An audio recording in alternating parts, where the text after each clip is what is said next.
the world whispers lies to men like you. It tells you discipline is optional, that mastery is a matter of convenience or fleeting motivation. It paints comfort as reward, distraction as freedom, and avoidance as harmless. But listen closely, for truth does not ask for consent. Discipline does not bow to desire. It waits, patient and unyielding, claiming you the moment you step upon its path. Musashi knew this.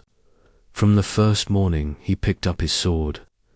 He recognized that the law of order governs all life, whether you consent or not. The soft ease of modernity is an illusion, a velvet trap that masks the slow corrosion of your strength. Every indulgence, every postponement, every small surrender to comfort is recorded in silence, etching weakness where power once could have stood. You feel invisible decay, subtle yet relentless. Your days obey chaos because your mind has been left untamed.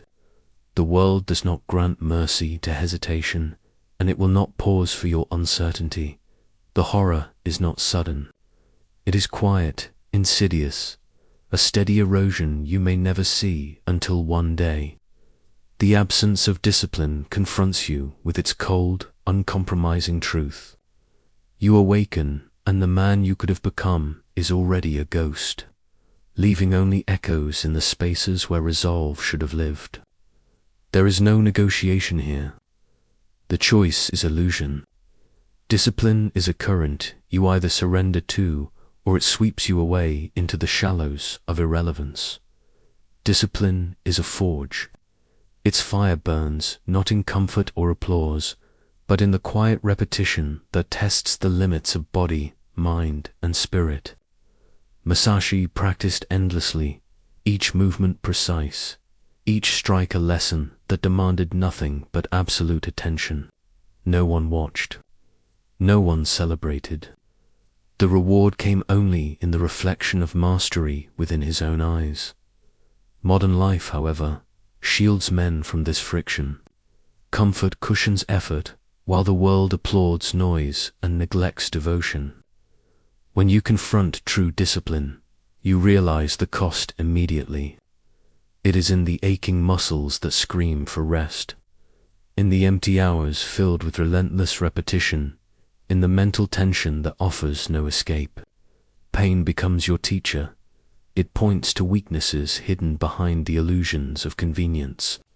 Each repetition, each refusal to surrender, etches strength into the sinews of your being. It is lonely work, and often misunderstood. The world mistakes ease for wisdom and applause for progress, never seeing that real strength is grown where eyes do not follow. And you, walking this solitary path, must accept the toll. The fire is not punishment. It is refining. If you shy from it, the man you could have been will dissipate in shadow, leaving only the echoes of untapped potential and the ache of opportunities that went unclaimed. The grind is merciless, but necessary. Without it, clarity dies, and chaos consumes the unprepared. Pain is not optional, and mastery demands you pay its price in full. No applause, no witness, no reassurance. Discipline is practiced in the unseen hours, in the quiet spaces where no one monitors your struggle. Musashi walked these paths alone, honing skill while the crowd sought spectacle elsewhere. Silence becomes the crucible. In it, fear rises, doubt gnaws, ego trembles, and false identity dissolves. Modern men avoid such emptiness. They cling to validation, approval, and the noise of distraction, mistaking it for protection. Yet the mind, stripped of external reassurance, is forced to confront itself. You watch, in the stillness, the fragile illusions that you have built around your character crumble. Here, the confrontation is absolute.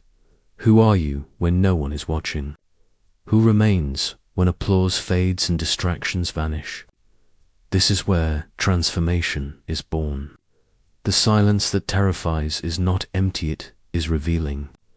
Each moment alone is an invitation to strip away pretense, to see weakness unadorned, to discover the seeds of authority buried beneath avoidance. You learn that endurance is internal before it manifests in action. The world will never recognize the hours you spend confronting yourself. Yet it is in these moments that the warrior is truly forged. Only when the inner battlefield is won can outward mastery follow. Silence does not comfort, it instructs. The sword is more than steel. It is presence, vigilance, order. It is the echo of discipline and the extension of mastery. Musashi carried it not as decoration or display, but as companion and measure of self. Each strike, each practice, each repetition carved precision into the marrow of his being. You carry your own sword, though you may not recognize it yet. It is the internal weapon forged by repeated acts of devotion, attention, and restraint. Modern life offers no such clarity. Distraction dulls the edge. Without the internal weapon, even the strongest men crumble under pressure. The sword lives not in the arm, but in the alignment of thought, purpose, and action. It is vigilance crystallized, readiness made permanent. You must wield this sword within, sharpen it with solitude and struggle, and carry it silently as the world clamors for validation and comfort. When the world tests you, when circumstance brings challenge uninvited, the strength you have honed in obscurity is all that remains. Without it, every external advantage becomes meaningless. Unarmed internally, the warrior is already defeated. Your practice, your discipline, your self-commandal become the blade that preserves your life. Your purpose and your integrity. There is suffering that comes unbidden, chaotic and unstructured, and there is suffering that is chosen, deliberate, designed to sharpen perception and refine strength. Musashi walked willingly into cold, hunger, and solitude, each hardship a test and teacher.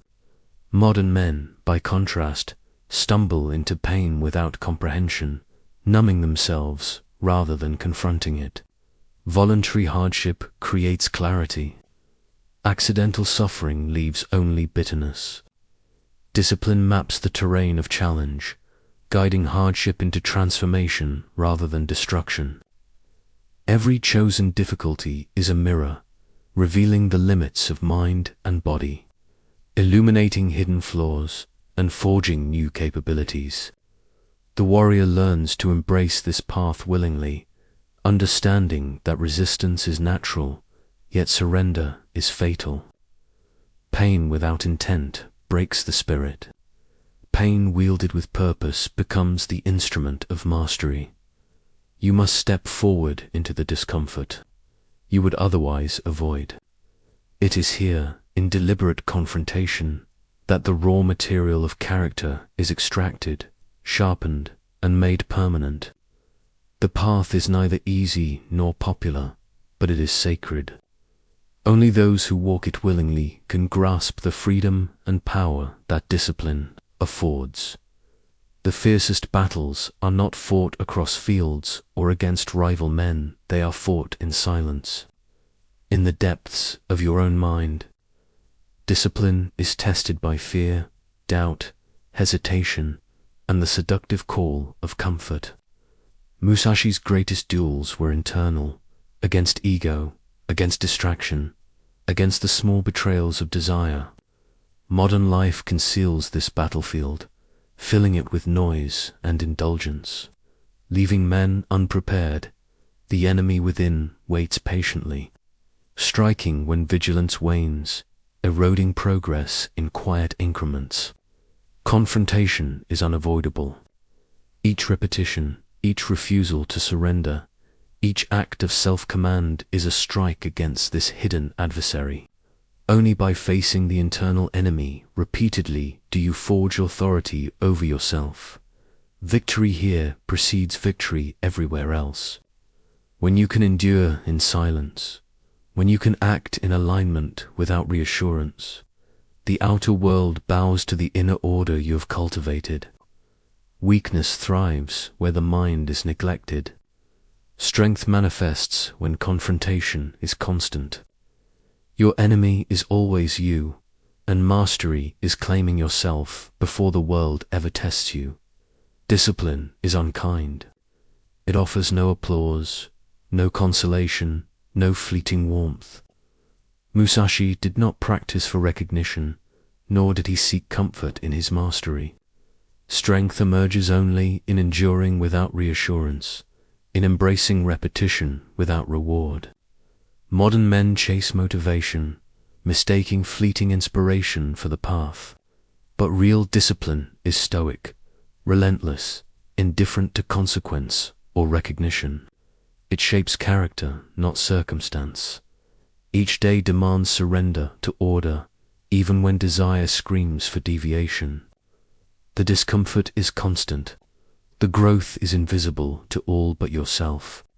Acceptance of this reality is the first step to freedom. Effort, not comfort, defines you.